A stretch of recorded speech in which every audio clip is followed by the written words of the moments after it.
To learn from history, one must first learn history. As a child, I dismissed history as a string of meaningless numbers, dates I was expected to memorize for no clear reason. Later, when I opened a history book, I discovered it was genuinely interesting. Those same dates suddenly became meaningful in context. More importantly, understanding history allows us to cut through the hyperbole of flawed ideologies and draw informed conclusions. It also helps us recognize counterfeit history presented by those with an agenda.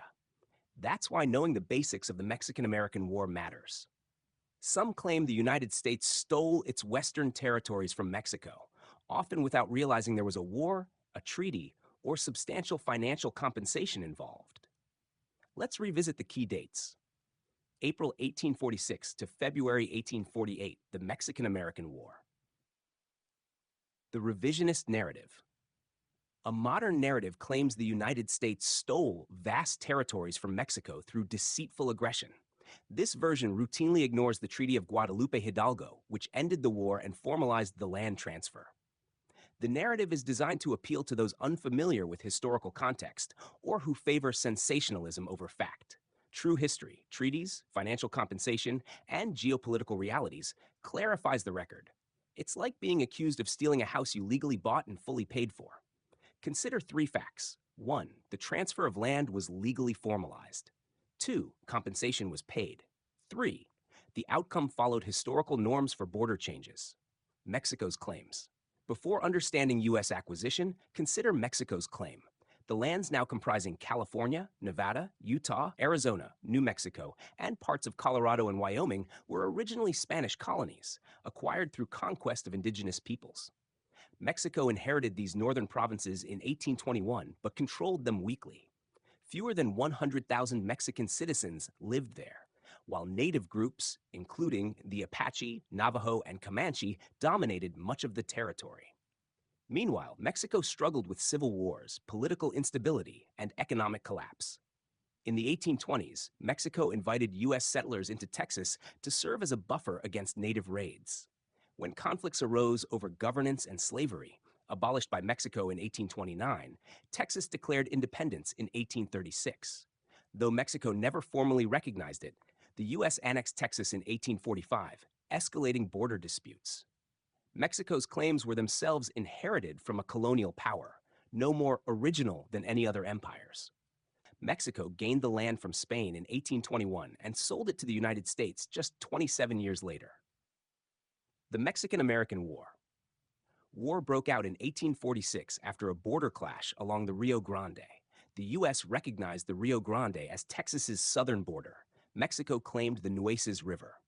Congress declared war after Mexican forces attacked U.S. troops.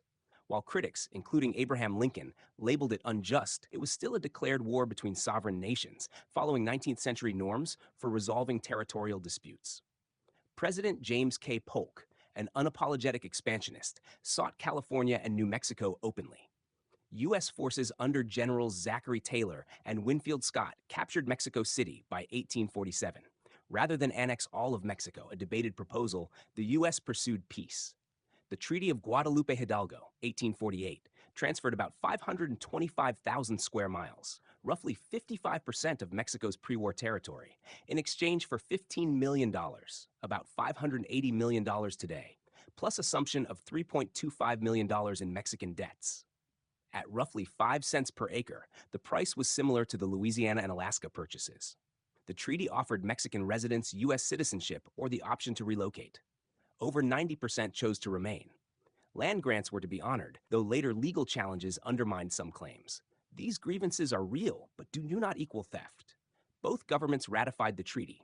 The U.S. Senate 38-14, Mexico's Congress pragmatically to stabilize finances. Post-war consequences. In 1853, Mexico voluntarily sold another 30,000 square miles, southern Arizona and New Mexico, via the Gadsden Purchase for $10 million to facilitate a southern railroad. This was a straightforward, consensual transaction, demonstrating continued diplomacy rather than coercion. At the time, no one considered the territories stolen. Borders have historically shifted via war and treaty. Even the U.S. lost territory to Britain in 1783, and Mexico had taken land from Spain. Retroactively applying modern moral frameworks would render almost every historical border illegitimate.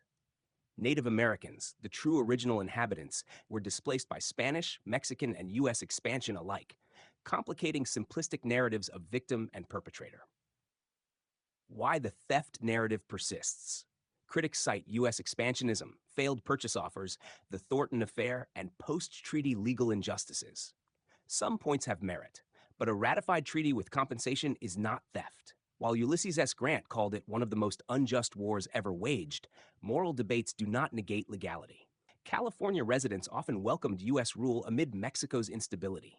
Leaders like Mariano Vallejo saw annexation as a path to stability and economic growth.